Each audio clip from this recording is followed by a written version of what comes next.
डॉक्टरांनी एका रुग्णाला तपासून प्रिस्क्रिप्शन लिहून दिलं। रुग्ण औषधं खरेदी करण्यासाठी एका मेडिकलमध्ये गेला। एक औषध सोडून त्याला सर्व औषधं मिळाली, पण त्याला शेवटचं औषध कुठल्याच मेडिकलमध्ये मिळेना। शेवटी वैतागून तो डॉक्टरांकडे परत गेला आणि डॉक्टरांना विचारलं। तो डॉक्टरांना म्हणाला, "अहो डॉक्टर, शेवटचं औषध नक्की काय आहे? कुठल्याच मेडिकलमध्ये भेटत नाहीये." डॉक्टरांनी शेवटचं औषध बघून रुग्णाला उत्तर दिलं, "अहो ते औषध नाहीये, पेन चालत नव्हता तो मी चेक करत होतो." तर आजची रेसिपी आहे मशरूम सूपची।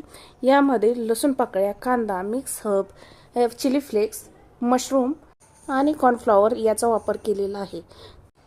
सर्व इन्ग्रेडियंट्स व्यवस्थित भाजून घ्यायचे, त्याची प्युरी बनवायची आणि त्याच्यामध्ये गरजेनुसार पाणी ॲड करून त्यामध्ये थोडासा बाजूला काढलेला मशरूम ॲड करून घ्यायचा आहे। तर मग कशी वाटली रेसिपी सांगायला विसरू नका।